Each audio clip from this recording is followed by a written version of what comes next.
Bonjour, c'est Captain Flo. Aujourd'hui, une vidéo pour vous montrer la réalisation d'une carte. Et pour cette carte, je vais utiliser un produit qui est dans le catalogue annuel et je ne sais pas si vous l'avez remarqué. Il s'agit de petites feuilles de mousse qui font 2 mm de hauteur, qui sont adhésives sur les deux faces et qui ont un format de 11 sur 11,4 cm. Donc, elles sont nommées par Stampin' Up feuilles adhésives en mousse et se présentent à la page 162. Le prix est de 9,75 € les 6 petites feuilles. Mais vous allez voir, son utilisation est assez économique, donc vous pourrez faire de nombreux projets avec ces 6 petites feuilles. Donc bien évidemment, en plus de la mousse, je vous ai montré sur la vidéo, je vais utiliser un nouveau lot que vous pouvez acquérir. C'est une collection que vous pouvez acquérir depuis le 3 novembre. Il s'agit de la collection Belle Courbe. Alors, le premier lot, c'est les tampons Belle Courbe avec ces très jolis poinçons qui permettent de faire des découpes vallonnées, on va dire. J'aime aussi les découpes des petites feuilles ainsi que, bien évidemment, les découpes des tampons du lot, ce que je vais d'ailleurs utiliser aujourd'hui. En complément, Stampin' Up a aussi sorti un set de tampons qui s'appelle Belle Courbe de Noël, qui est donc complémentaire. Et je dois dire que j'aime beaucoup les sapins, mais j'ai un grand faible pour cette petite frise étoilée que je trouve vraiment très très jolie. Alors, dans ma feuille de présentation, j'avais déjà collé mes papiers découpés avant de venir faire les fameuses frises de sapins et d'étoiles, si bien que les sapins ont la tête en bas. Bon, bien évidemment, sur les réalisations normales, je ne me suis pas trompée de sens. Là, c'est pas une question d'être trompée de sens, c'est que j'avais collé les feuilles sans regarder ensuite les tampons que je devais ajouter, provenant du deuxième set de tampons nommé donc Belle Courbe de Noël. Donc voici les fameuses feuilles de mousse autocollantes sur les deux faces de 2 mm de hauteur et de 11 sur 11,4 cm, et vous verrez qu'avec tout à l'heure nous allons prendre un petit morceau pour réaliser notre frise de feuilles surélevée. Alors, pour réaliser cette carte, j'ai utilisé un papier dont j'adore la couleur. Elle se nomme Beau Bourdon, c'est une des Incolor 2020-2022. Et c'est une couleur qu'on retrouve et dans l'habillage et dans la décoration un petit peu partout depuis l'an dernier. Et j'ai utilisé aussi des tout nouveaux papiers que j'ai eu le droit d'acheter parce que c'est une collection qu'on pouvait acquérir à l'avance pour préparer notre réunion d'Onstage qui a eu lieu les 5, 6 et 7 novembre dernier.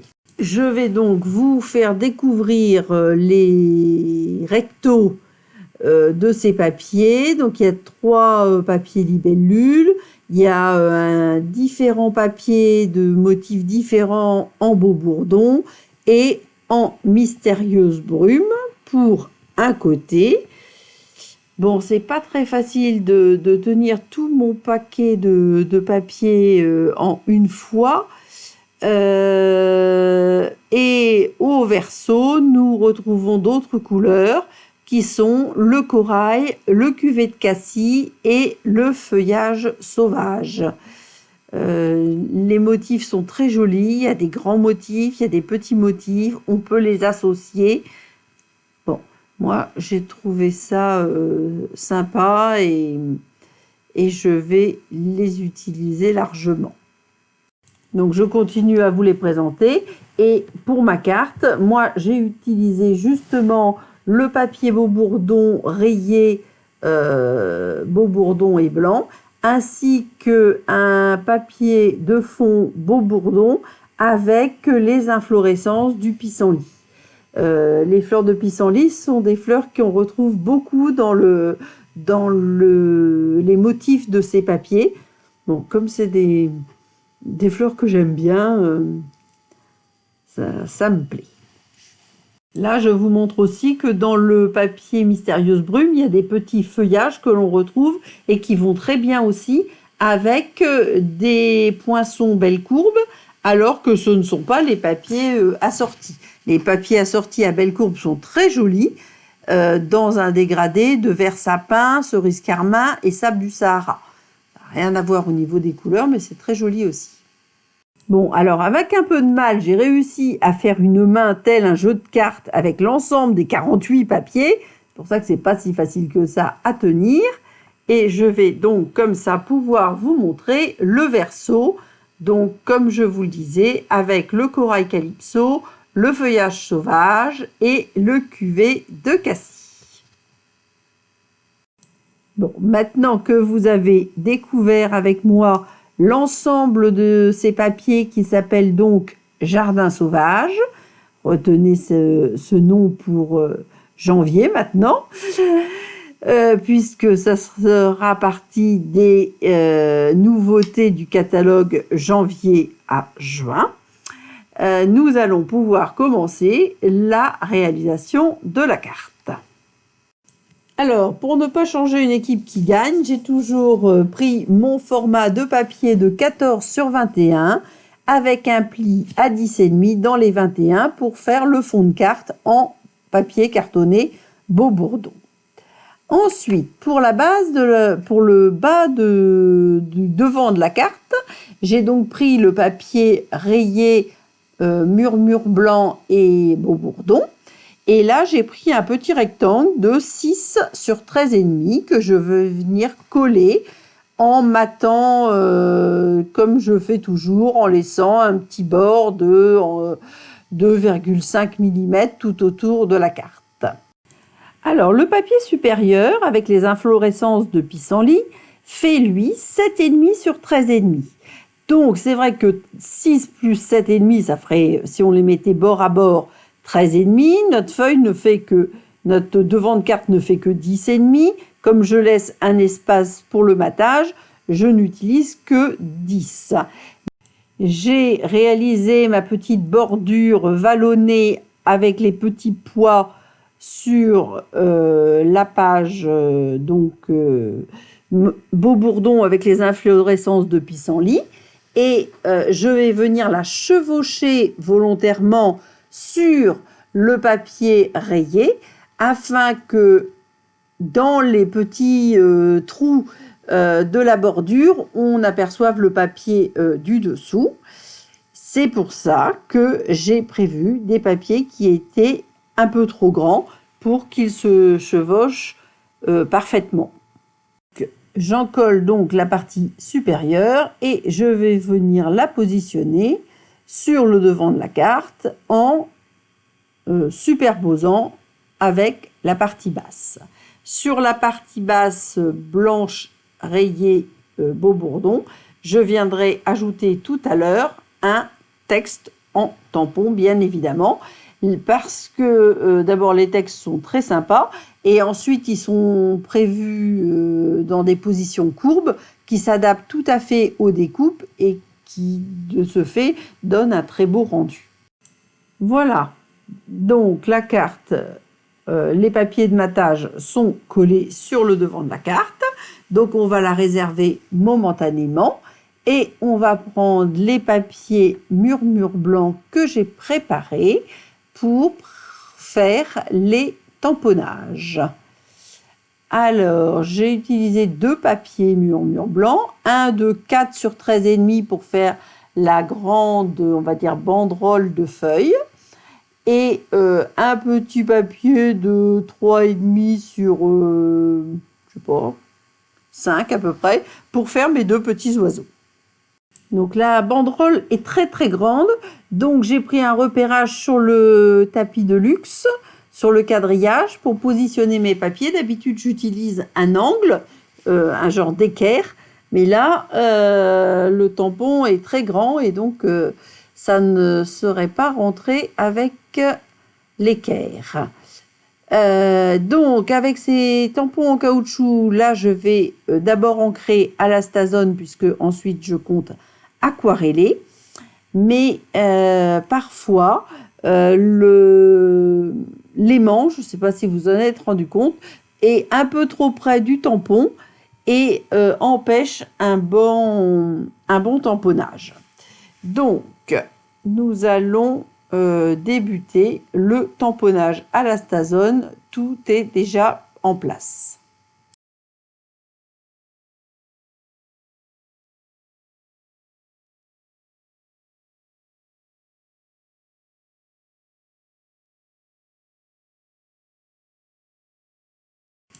Donc je soulève. Bon, pour les oiseaux, ils sont petits, donc ça se fait très bien. Hop, il n'y a pas besoin d'y revenir. Et là, pour la banderole de feuilles, eh bien, je vais être obligée de réancrer les 2 extrémités et je vais même essayer de déplacer mes aimants pour voir si ça peut aider.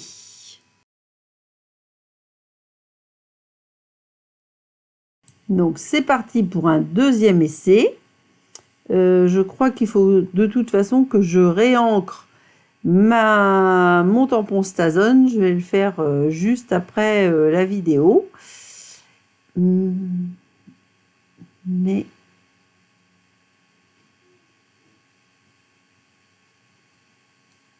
j'essaie d'appuyer bien fort pour arriver au résultat souhaité. Entre-temps, j'ai enlevé les 2 petits oiseaux puisque je n'en avais plus besoin. Donc, à chaque fois que l'on soulève avec un tampon en résine, la feuille a tendance à coller au tampon en résine. Donc, j'essaie de soulever doucement et de passer, par exemple, le plioir pour maintenir la feuille en place. C'est pour ça que je prends toujours une mesure bien précise sur mon tapis pour être capable de repositionner la feuille de papier exactement au même endroit. Donc maintenant, il ne reste plus qu'à ajouter de l'encre sur l'extrémité droite. Donc j'ai poussé mes aimants pour qu'ils ne gênent pas le tamponnage. Et vous allez voir que ça va fonctionner cette fois-ci. Voilà, j'appuie bien fort comme d'habitude, mais je vais enfin y arriver. Voilà, donc ça, il faut savoir que les aimants, pourtant, ne sont pas plus épais que les tampons, mais ça peut arriver que ça gêne un petit peu le tamponnage. Donc, ce n'est pas un problème majeur, simplement, vous déplacez votre aimant pour qu'il ne vienne pas vous gêner lors de votre tamponnage. Donc, maintenant, il me reste à aquareller l'ensemble des éléments, c'est-à-dire la frise des feuillages et mes 2 oiseaux. Donc, je vais vous abandonner quelques minutes pour pouvoir aquareller tranquillement. Et ensuite, je reviendrai vers vous avant d'avoir découpé les feuillages pour vous montrer comment je positionne ma mousse, comment je calcule. Donc là, je vais faire une bande de 4 cm.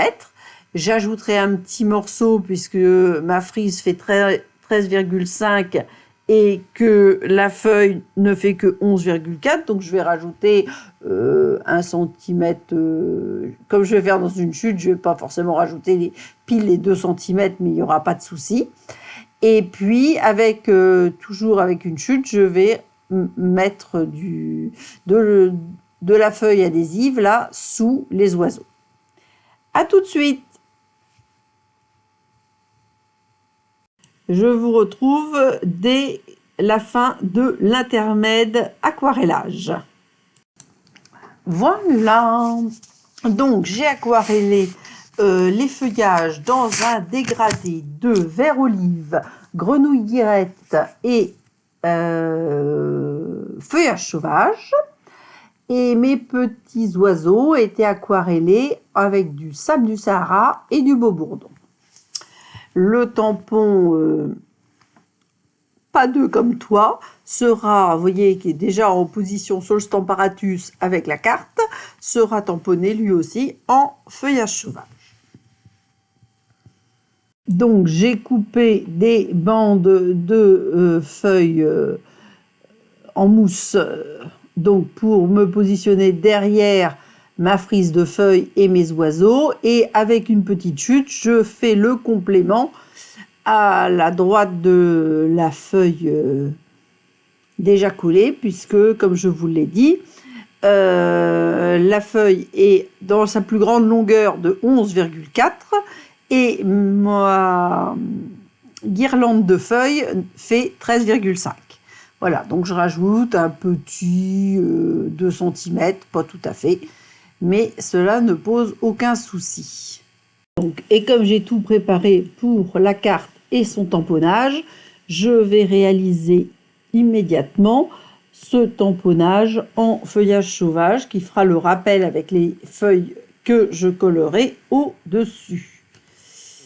L'écriture est très jolie et elle va très bien ressortir sur ce papier Beaubourdon et Murmure Blanc. Comme toujours avec les tampons en résine, je sors le deuxième aimant et je vais le positionner sur le côté pour que la carte ne bouge pas.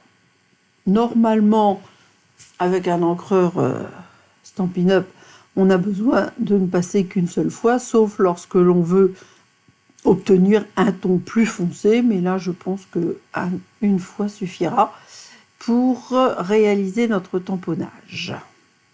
C'est effectivement le cas, donc je range mon aimant et je vais retirer le Stamparatus pour un nettoyage ultérieur afin de continuer la carte et surtout la découpe et des oiseaux et de cette frise florale.